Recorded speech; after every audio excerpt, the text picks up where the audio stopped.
The Canola School on RealAgriculture.com is brought to you by BASF Canada and Invigor Hybrid Canola.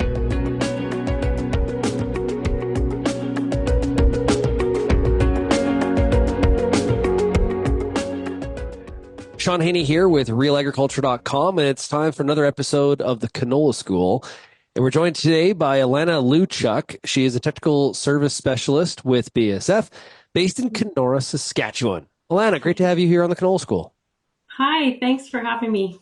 So today we're going to talk about specialty oil, and this is an area that BASF is focused on, as well as a number of other competitors in the canola marketplace. There is a difference between specialty oils and the regular commercial, let's call it, canola oil that is very popular around the world as well. So let's start off by what is specialty oil and where is it used today in the marketplace? Okay, so starting off with specialty canola oil, it's really a hybrid that has been bred to have a high percentage of oleic acid, which is your monounsaturated fats, as well it also has low polyunsaturated fats. So again, it's bred into the canola hybrid. So it is a little different than regular canola. This fat oil profile offers really a stability.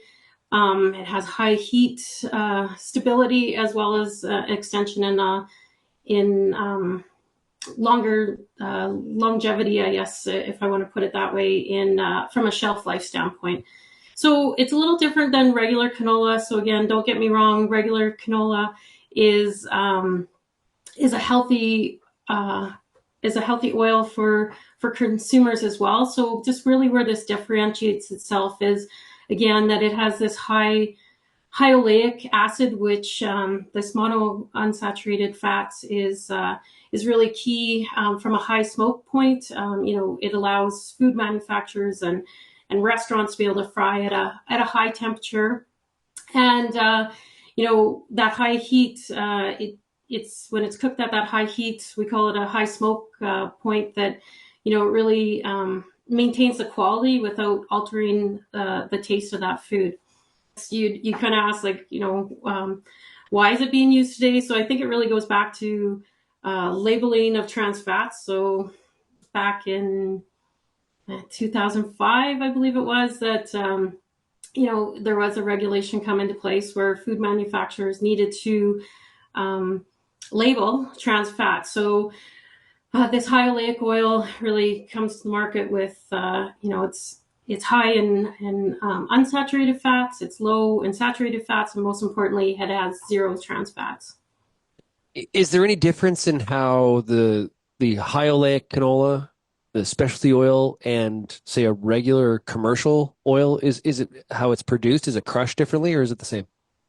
No, it is still crushed the same. So really what comes down to it is those attributes of the oil content. So again, that high oleic, and on the other side, the low linolenic is where that specialty canola falls in. So it's just a little different oil profile than a regular commodity canola.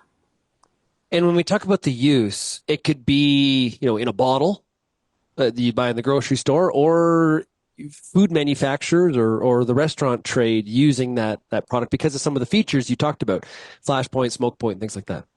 Mm-hmm. Yeah, so I think with this specialty canola oil, a lot is used from a food manufacturing and a fry oil. Again, that high smoke point, but it is a healthy fat, which is of course really important in that food space. It's versatile, so it's a versatile product used, in multiple applications, like you said, from cooking to frying. It's even used in snacking.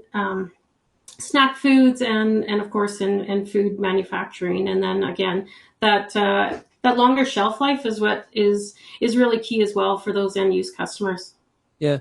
Now, when we think about the hybrids that are in the field, are there any differences between a specialty oil hybrid and a regular commercial hybrid? We've seen that evolution over time, and I'll speak to from my perspective with the Invigor Health.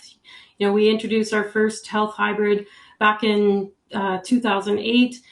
And, we've seen that evolution of those traits come along as our Invigor product has also introduced, pod shatter technology and clubroot genetics. So that has come along with our health hybrids as well.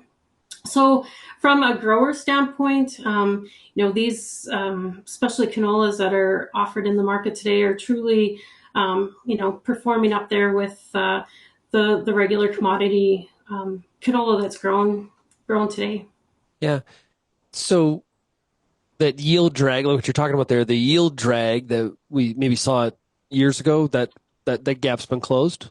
The gap has been closed, and again, with the technology and the breeding that's come along with these hybrids, we really see really strong performing hybrids that are offered in the market today. So when we see the specialty oil market from an acreage standpoint, what percentage of the acres right now are specialty oil? So right now it's about 10%, probably a little higher than that at this point. So, it's in that 10% market share. And what's the main reason growers are choosing to go with the specialty oil? So really, one of the main reasons with especially canola oil is it does offer a premium. So growers are able to capture a premium over and above commodity canola. The other thing that comes along with especially canola is, contract, maybe take some of that risk out of marketing it, because of course at the end of the day, it's going to an end use customer. So the grower is able to lock in a contract, potentially can pick the particular time that they want to deliver this product, and again, sometimes when commodity prices are maybe a little bit depressed or lower, that this is where growers really feel they have the advantage of growing a product that's performing very strongly and being able to extract a premium from it. Well, what's I get the next steps? I'm just thinking like if there's the yield drag gap is closed and there's a premium, these are a lot of things that are working in the grower's favor. Is it a case we need to create more demand downstream for specialty oil at the end user points in order to increase those acres? Yeah, like I think that's coming, and I think we've seen that continually grow.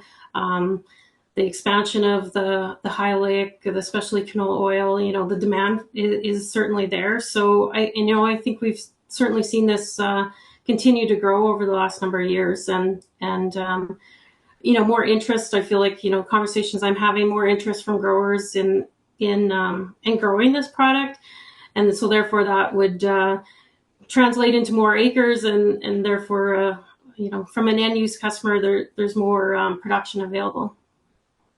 So, Allana, earlier I was asking you about the differences between the hybrids, specialty hybrids versus the commercial hybrids.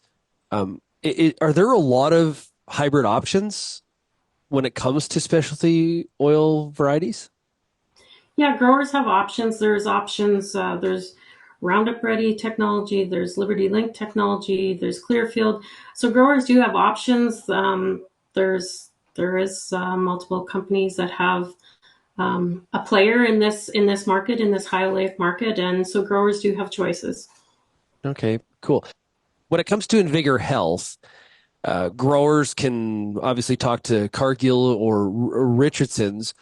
When you are talking to your retailer about a specialty oil hybrid for canola, are there questions that the grower should be asking when deciding on which one to grow?